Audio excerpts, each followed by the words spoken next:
सुरामेरया मध्यापमा दट्टाना वैरमणि सिक्खापदं समादयामि इति पिशो भगवा अरः सम्मा सम्बुद्धो विद्याचरण संपन्नो सुगधो लोकविदो अनुत्तरो पुरुष धम्म सारथि सत्ताधीम मनुष्यानां बुद्धो भगवाति बुद्धं जीवित पर्यन्तं शरणं गच्छामि ये च बुद्ध अतीत च ये च बुद्ध अनागत पच पुण्णाय च ये बुद्ध अहं वन्दामि शपथ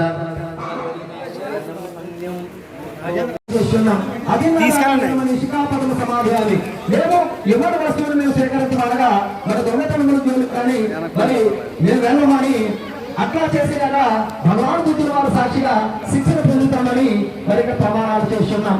అదేవిధంగా కామేశు మిత్రాచార విరమణి శిఖాపదం సమాధానాన్ని అనగా మేము వ్యభిచారణ చేయము. ముసల్మాన విరమణి శిఖాపదం సమాధానం అనగా మేము అసత్యములు మాట్లాడము, సారి మాటలు మాట్లాడము, సురామేర మధ్య తొమ్మిది శిఖాపదం సమాధానాన్ని అనగా మేము మధ్యనిచ్చినటువంటి పదార్థాలు జరుగుతాము.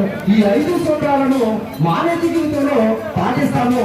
అట్లా పాటించడం లేని వల్ల సమాజానికి మనం విరుద్ధంగా ఉంటాము. సమాజంలో గౌరవప్రదమైనటువంటి జీవితాన్ని గడపలేనటువంటి విధంగా ఉంటాము. ఈ భూమిపైన మేము శిక్షణ అందిస్తామని ఈ 5 సూత్రాల ద్వారా అందించి ఉన్నారు.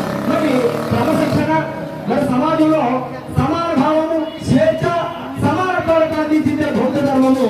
ఈ బౌద్ధ ధర్మాన్ని బాబాసాహెబ్ అంబేద్కర్ గారు మనకు అందించి ఉన్నారు.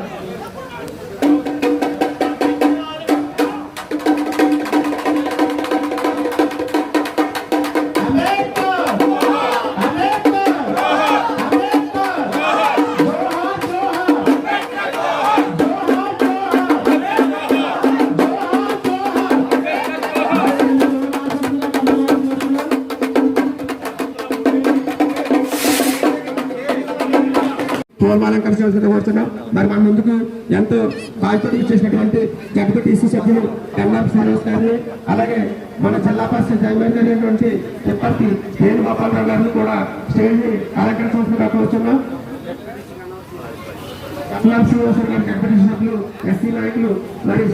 పంచశీలాలను ఇచ్చారు. బాణాతిపాత వీరమణి శిఖాపదం సమాధానం చెప్పి ఉన్నాం. ఇక్కడ బాణాతిపాత వీరమణి శిఖాపదం సమాధానం అనగా మేము ప్రాణం ఉన్నటువంటి ఏ జీవిని హింసించము.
చాలా సంతోషం.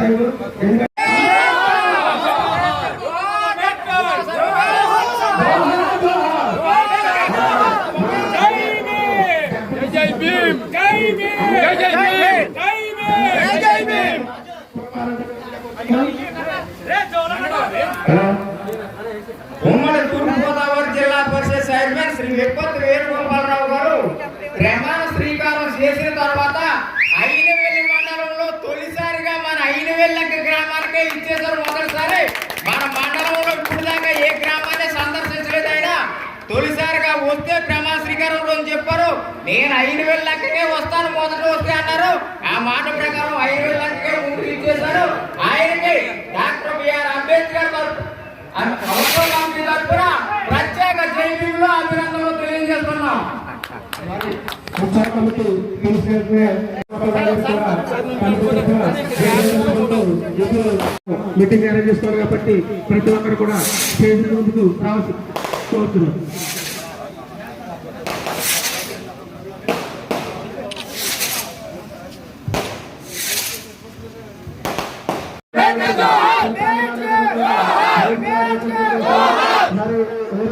జడ్పీటీసీ సభ్యులు శ్రీ కన్నవారపు శ్రీనివాస గారిని వేదికని రాజేశ్వరి దేవి గారిని కూడా వేదిక రాజగలపాల్సిందిగా కోరుతున్నాం. ధర్మాదాయ కమిషనర్ అయినటువంటి ఆయన ఒకలాంటి దేశ పాలకులు మేమంతా బహుజనమని సిద్ధీకరించిన బహుజన ఆశా జ్యోతి జ్యోతిబా పూలేను స్మరించుకుంటూ అదే విధంగా నోటికి ముందా ముందు కాకున్న రోజులలో ఈ మనవాతాన్ని నడు రోడ్డు మీద తగిలి పెడతానని శబ్దం చేసిన మరి పెరియ రామస్వామి నాయకర్ గారిని స్మరించుకుంటూ అదే విధంగా మరి సూత్రులను అతి సూత్రులను పడి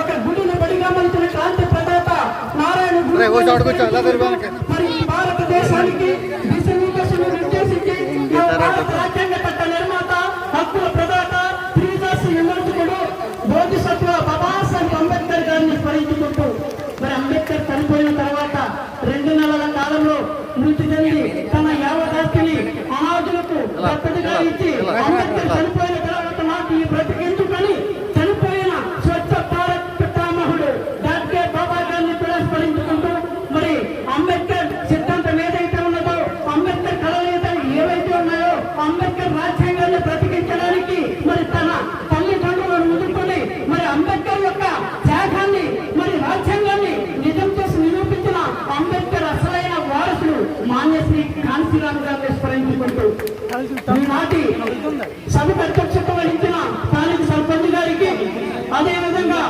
రాష్ట్ర ప్రభుత్వ పరిశోధకులు పిల్లి రాంబాబు గారికి ఇక్కడ వేదికను అలంకరించిన అత్యున్నత మహారాజులందరికీ పేరు పేరున జై భీములు పుట్టవందనములు తెలియజేసుకుంటూ అదే ఏమన్నారు బాబాసాహెబ్ అంబేద్కర్, నా జాతి ప్రజల శ్రేయస్సును కాపాడలేకపోతే నాకు నేను తుపాకీతో కాల్చుకుని మరణిస్తానన్నాడు బాబాసాహెబ్ అంబేద్కర్. ఎందుకన్నాడు? ఒక్కసారి ఆలోచించండి, ఒక్కసారి ఆలోచించండి. అంబేద్కర్ అనే పదం అసమానత్వంపై ఒక యుద్ధం. అంబేద్కర్ అనే పదం అసమానత్వంపై ఒక యుద్ధం. ఎందుకంటే అంబేద్కర్ విగ్రహాన్ని చూసినా, ఆ పేరు విన్నా, అంబేద్కర్ యొక్క రూపం మన మదిలో కదలాడిన శతకోటి బహుజనులు మనసులో ఊర్తులు లేస్తుంది బాబాసాహెబ్ అంబేద్కర్. అయితే ఒకటి మాత్రం నిజం, అంబేద్కర్ యొక్క పేరును మనం స్మరించకుండా ఉండలేం. ఇది అక్షర సత్యం. ఎందుకంటే మట్టిన మనసుగా చేసి జీవము లేని మనకు జీవం పోసి నోరు మాట్లాడలేని మనకు వసపోసి మాటలు నేర్పి అందరాని తనమనే ముసుగులో సగం చచ్చిన మనలో ఆత్మగౌరవం నింపి ఈ దేశం మనది, ఈ చరిత్ర మనది, ఈ సంస్కృతి మనది అని ఎంత అందమైన భవిష్యత్తును నిర్మించిన బాబాసాహెబ్ అంబేద్కర్ కు ఇచ్చే నివాళులేనా? ఒక్కసారి అర్థం చేసుకోండి. ఒక పూలదండతో అంబేద్కర్ ఆశయాలు నెరవేరుతాయా? ఒక పూలదండతో అంబేద్కర్ ఆశయాలు నెరవేరుతాయా? అంబేద్కర్ ఏం చెప్పాడు, మనం ఏం చేస్తున్నాం? ఊరు ఊరు అంబేద్కర్ గారి గురించి నా ముందు మాట్లాడినటువంటి పెద్దలందరూ కూడా చాలా విపులంగా, చాలా ఆవేశంగా, చాలా ఉద్రేకభరితంగా అందరూ కూడా చెప్పడం జరిగింది. ఏంటంటే అంబేద్కర్ గారు చెప్పింది ఏంటి, మనకి బోధించు, సమీకరించు, పోరాడు 3 వాక్యాలు అని చెప్పారు. అలాగే మనం ముందు బోధించుకుందాం, చదువుకుందాం, అందరం కూడా ఎడ్యుకేట్ అవుతాం. మేమందరం కూడా రిజర్వేషన్స్ వాడుకొని ఉద్యోగాలు చేసాం. తర్వాత రాజకీయంలోకి వచ్చి రాజకీయంలో కూడా చేసిన రిజర్వేషన్స్. ఈ రోజు నేను జిల్లా పరిషత్ చైర్మన్గా ఉన్నానంటే రిజర్వేషన్ వల్లే. కాబట్టి ఆయన దయా దాక్షిణ్యాలతోటి, ఆయన భిక్ష వల్ల నేను ఈ రోజుని ఈ స్టేజ్ మీద జిల్లా అధ్యక్షుడిగా నేను మాట్లాడుతున్నానంటే ఆ అర్హత ఇచ్చింది మా మహానుభావుడు. మనకి దేవుడు ఎలా ఉంటాడో తెలియదు, కానీ ముఖ్యంగా మా దళితులందరికీ కూడా కనపడే దేవుడు ఎవరయ్యా అంటే డాక్టర్ బాబాసాహెబ్ అంబేద్కర్ అన్నారు. ఆయన పెట్టినటువంటి రిజర్వేషన్స్ అవ్వచ్చు, లేకపోతే యావత్ భారతదేశానికి ఆయన ఒక దశాదిశ నిర్దేశించినటువంటి వ్యక్తి. ఎందుకంటే మన ప్రపంచంలో ప్రజాస్వామ్య దేశాల్లో మన అతిపెద్ద రెండవ ప్రజాస్వామ్య దేశం మన భారతదేశం.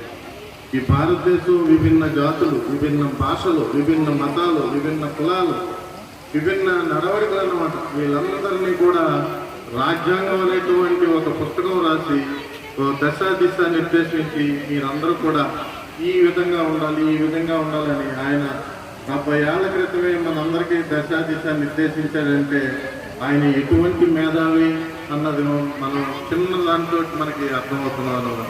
ఈ విధంగా మనం చెప్పుకుంటూ వెళ్తే మన డాక్టర్ బాబాసాహెబ్ అంబేద్కర్ గురించి చాలా చెప్పుకోవచ్చు. కానీ కాలాతీతమైంది. అందరూ కూడా ముందు మాట్లాడిన వాళ్ళందరూ కూడా మంచిగా మాట్లాడుతుంది. వాళ్ళు కూడా పిల్లలు బయటికి వెళ్ళారు, ఏ వాళ్ళు ఈ పోరాడుతున్నారు, ఎలాంటి గొడవ తెచ్చుకుంటున్నారని తల్లిదండ్రులు అందరూ కూడా ఉక్కిరి బిక్కిరి అయ్యే పరిస్థితి ఉంటుంది. దయచేసి అందరూ కూడా ఎంత కేరింతలు కొట్టుకెళ్లారో అంత కాన్సెప్ట్ అంబేద్కర్ జయంతికి నివాళులు. ఒక్కసారి చరిత్రని మననం చేసుకుని ఇక్కడ గౌరవం ఏంటో, ఈ చరిత్ర ఏంటో ఒక్కసారి యువతంతా కూడా నేర్చుకోవాలని నేను మనం చేస్తా ఉన్నా. మరొక విషయం, ఆనాడు ఊరంతా దేశమంతా వీధికి ఒక సారాయి దుకాణం ఉండేది. కానీ ఐనవెల్లంక గ్రామం స్వయంగా సంపూర్ణ మద్య నిషేధాన్ని విధించుకుని ఇతర గ్రామాలన్నిటికీ ఆదర్శవంతంగా నిలిచిన గ్రామం కూడా ఐనవెల్లంక గ్రామం.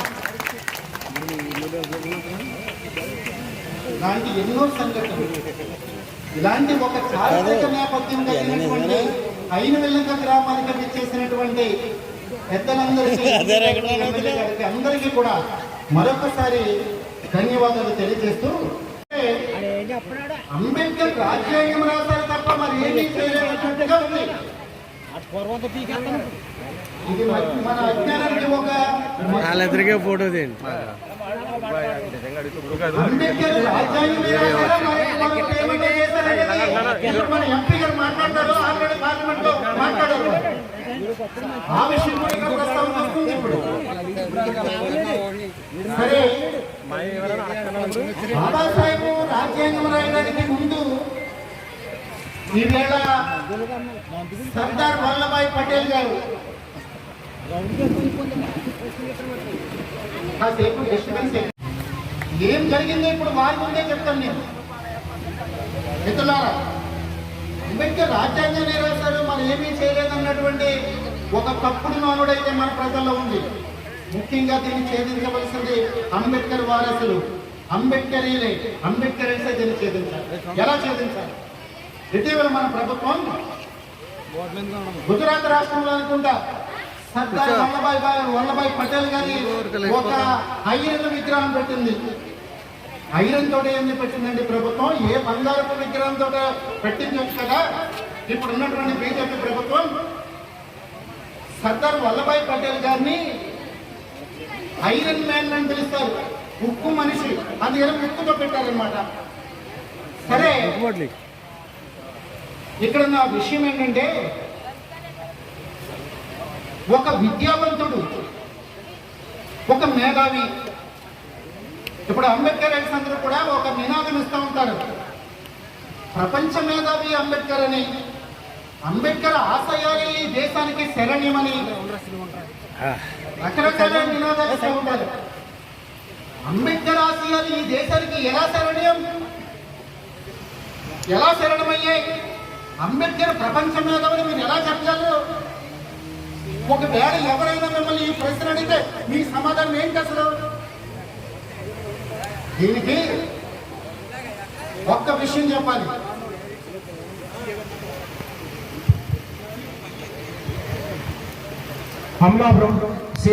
ఉపయోగించే మనకి డాక్టర్ అంబేద్కర్ వెనకాల కూడా ఈ ప్రపంచ దేశాలు నిలబడి ఉన్నాయి.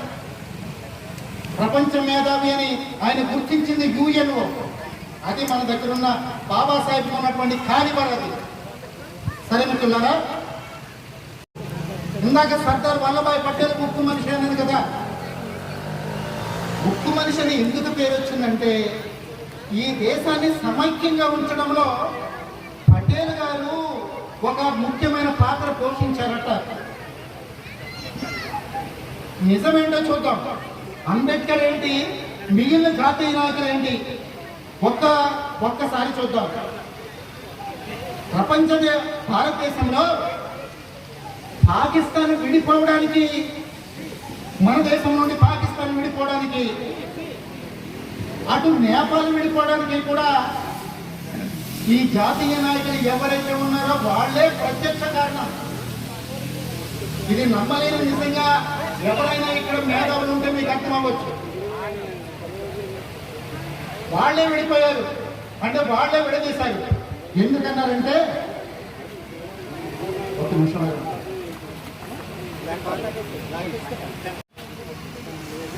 పటేల్ డాక్టర్ అంబేద్కర్ ఏమన్నారంటే, డాక్టర్ బాబాసాహెబ్ అంబేద్కర్, మీరు రాజ్యాంగ పరిషత్తులో అడుగు పెడదామనుకుంటున్నారేమో, మీకు గుమ్మాలు కిటికీలే కాదు వెంటిలేటర్లు కూడా మూసేశాం, కాబట్టి మీరు రాజ్యాంగ పరిషత్తులో అడుగు పెట్టే అవకాశమే లేదన్నారు. ఇంత మాటన్న తరువాత కూడా డాక్టర్ అంబేద్కర్ రాజ్యాంగ పరిషత్తులో ఎలా అడుగు పెట్టారు, ఎలా రాజ్యాంగం రాశారు అనేది ముఖ్యమైన ప్రశ్న.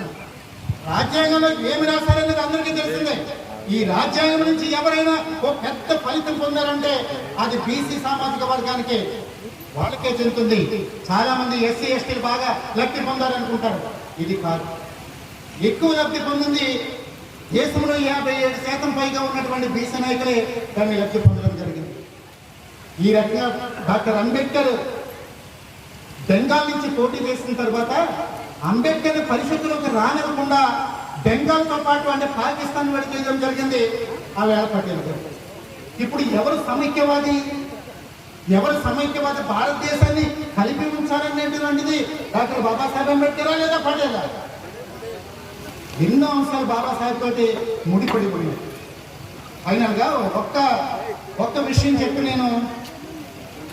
నేను ముగిస్తాను.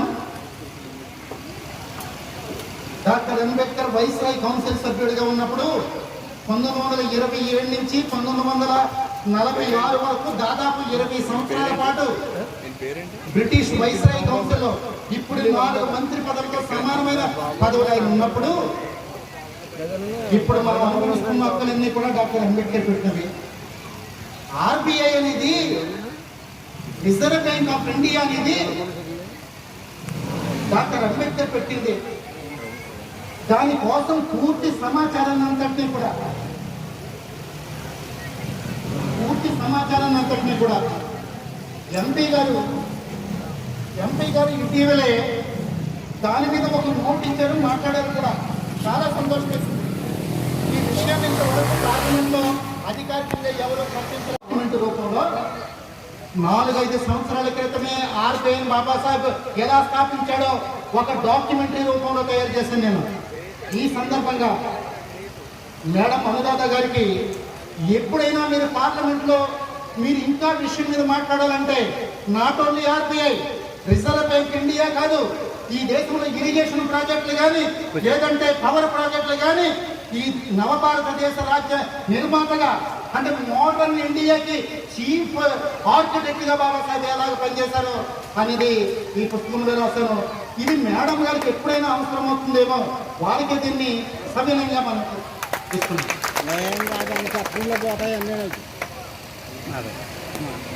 మిత్రులారా, ఫైనల్ గా ఆఖరి విన్నపం ఒకటి, దయచేసి ప్రజాప్రతినిధులు కానీ మీరు కానీ ఏమనుకోవద్దు. ఎప్పుడో జిఎంసి బాలయ్య గారు స్పీకర్ గా ఉన్న కాలంలో, జిఎంసి బాలయ్య గారు పార్లమెంట్ స్పీకర్ గా ఉన్న కాలంలో పార్లమెంట్ లైబ్రరీలో మనలాంటి వాళ్ళకి ఎవరికి అవకాశం లేదు ఆ లైబ్రరీకి వెళ్ళడానికి. నేను 4 రోజులు అక్కడ వెయిట్ చేసి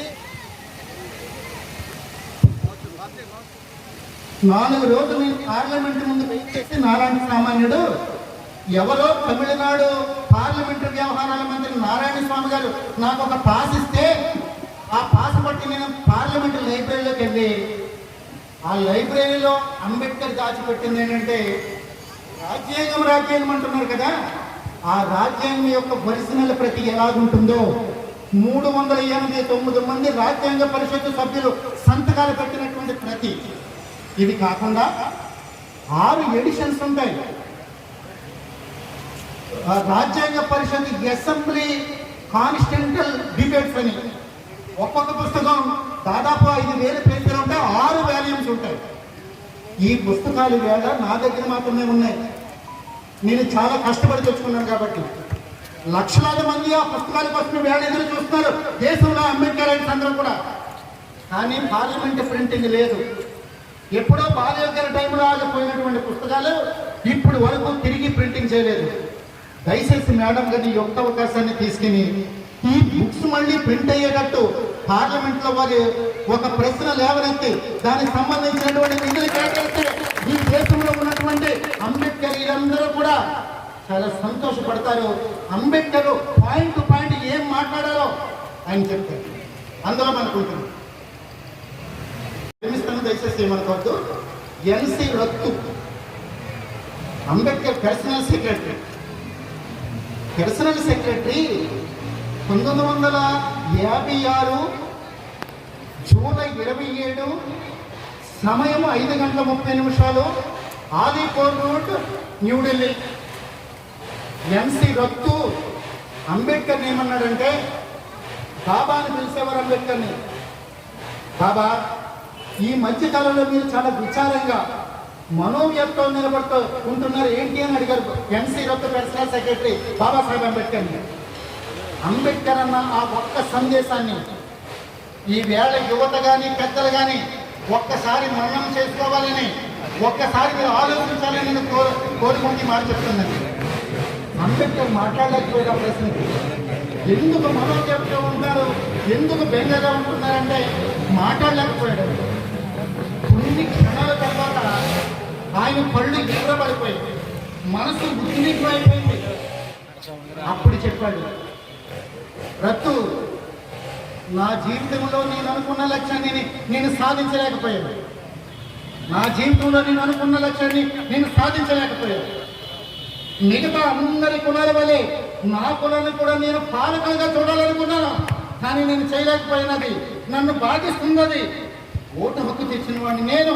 నా ప్రజలు పేదవాళ్ళు కడు పేదలైతే వాళ్ళకి ఓటు హక్కుని ఒకే ఒక్క ఆయుధాన్ని ఇచ్చాను. ఆయుధాన్ని వాళ్ళు వినియోగించుకోవడం. తెలివైన వాళ్ళు, ధైర్య సాహసాలు ఉన్న వాళ్ళందరూ కూడా విప్లవంటూ ఎక్కడికన్నా పట్టుకుని కమ్యూనిస్ట్ పార్టీలోకి వెళ్ళారు. తెలివైన వాళ్ళు, ధైర్య సాహసాలు లేని వాళ్ళు మరొక చోటికి వెళ్ళిపోయారు. ఇక ఈ దళిత సమాజానికి ఈ ఉద్యమాన్ని నడిపించడానికి ఎవరున్నారు అని ఆయన అడుగుతూ ఉంటారు. ఎవరున్నారో తెలుసుకోవాల్సిన మీరే. కాబట్టి ఈ ప్రజలకి నేను ఆ ఒక్క మాటను, అంబేద్కర్ ఒక్క మాటను కూడా ఆలోచించుకోవాలని మనం చేస్తూ నాకు ఈ అవకాశాన్ని ఇచ్చినటువంటి మీ అందరికీ మరొకసారి ధన్యవాదాలు తెలియజేస్తూ సెలవు చేయలేండి. సో దీనికోసం పిల్లలు, పెద్దలు అందరూ కూడా చాలా చక్కగా ఆయన విగ్రహాలని కడిగి శుభ్రంగా పెయింట్ వేయించి ఆ రోజు కోసం అందరూ వెయిట్ చేస్తూ ఉంటారు. ఈరోజు మనం 131 జయంతి వేడుకలు జరుపుకుంటున్నాం. చాలా సంతోషం. బుల్లెట్ చిట్బాబు గారు కానీ, లేదా విష్ణుర్ కానీ, లేదా ఏ ఎస్సీ ఎస్టీ నాయకులైనా సరే ఈరోజు మేము మీ ముందు నుంచుని మాట్లాడగలుగుతున్నామంటే అది ఆయన ఇచ్చినటువంటి భిక్ష.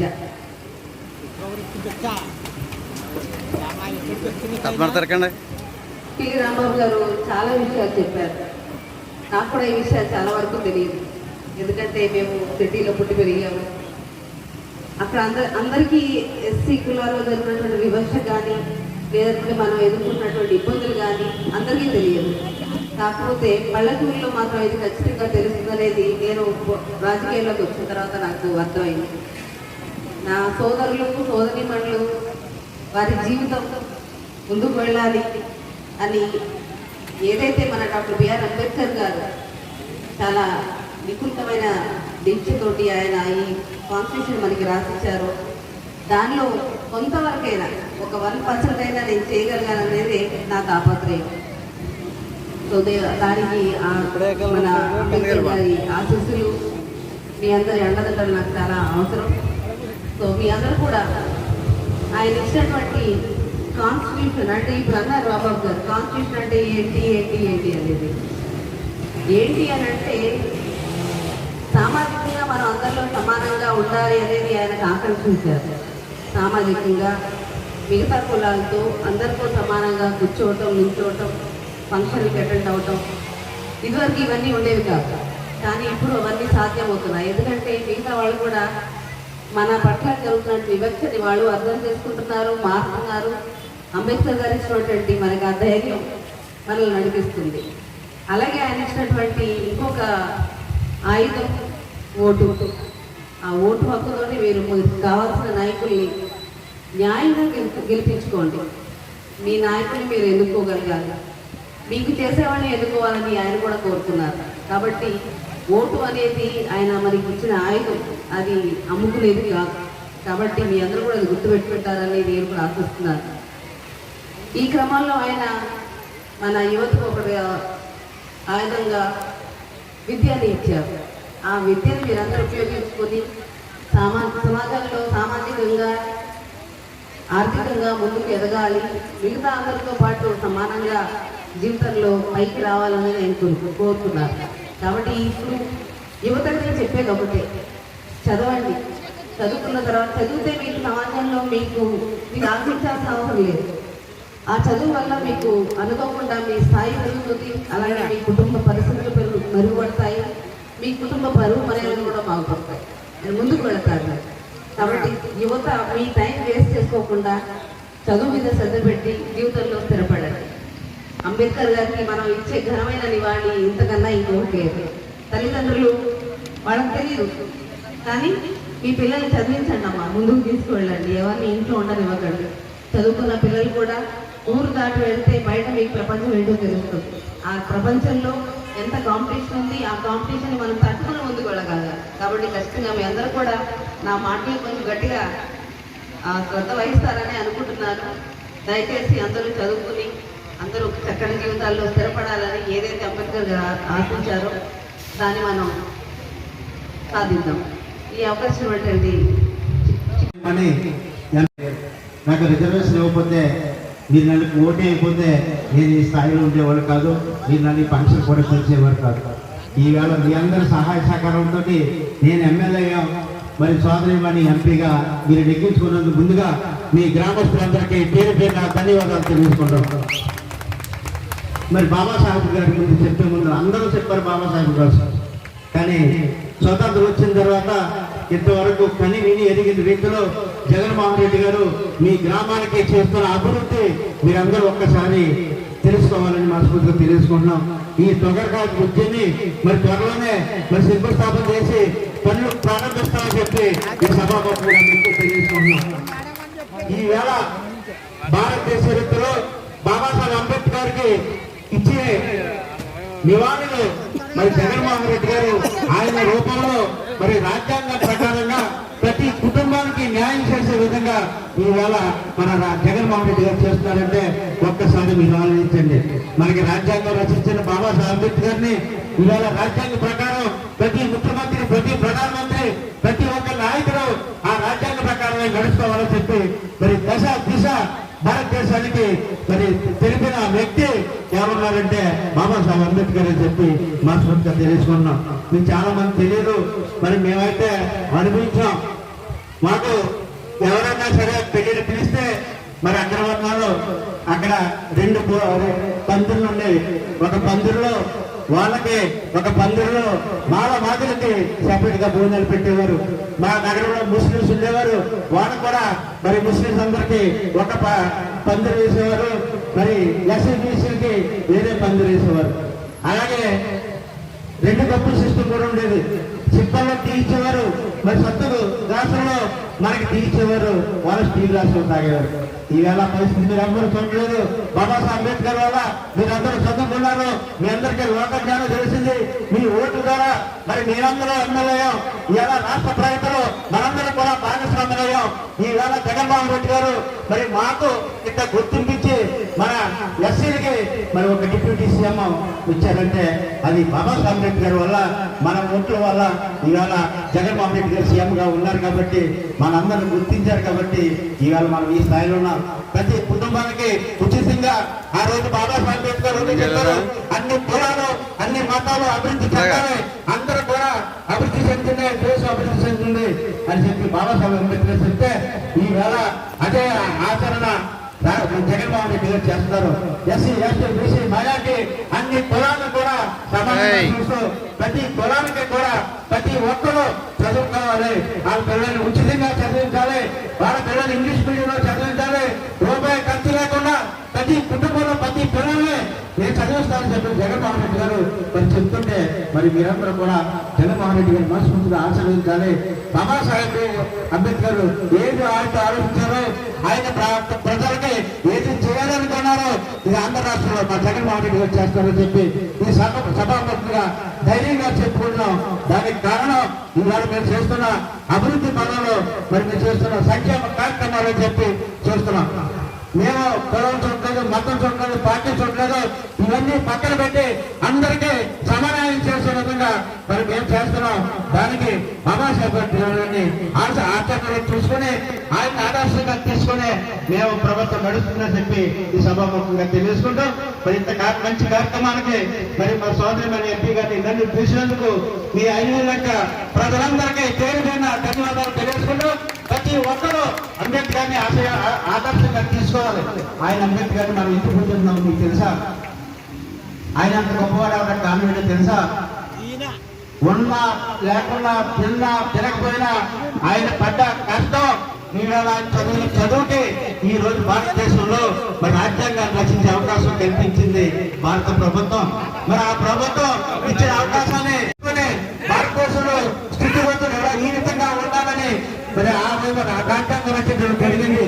ఈ రోజు బాబాసాహెబ్ అంబేద్కర్ పుట్టుకోవడానికి మనకు రాజ్యాంగం రచించి సరైన తెలివైన నాయకుడు ఉన్నా మన బతుకును మార్చే నాయకుడు మరి బాబాసాహెబ్ అంబేద్కర్ లాంటి వ్యక్తులు ఎవరు లేరని, ఆయనకి ఎవరో సాటి లేరని ఆయన ప్రతి ఒక్కరూ ఆదర్శంగా మన పిల్లల్ని ఎంతో కొంత చదివిస్తే వాళ్ళ భవిష్యత్తుకి మరి మీ అందరికి కూడా సహకరించాలని చెప్పి మా కోరుకుంటూ మీ అందరికీ జై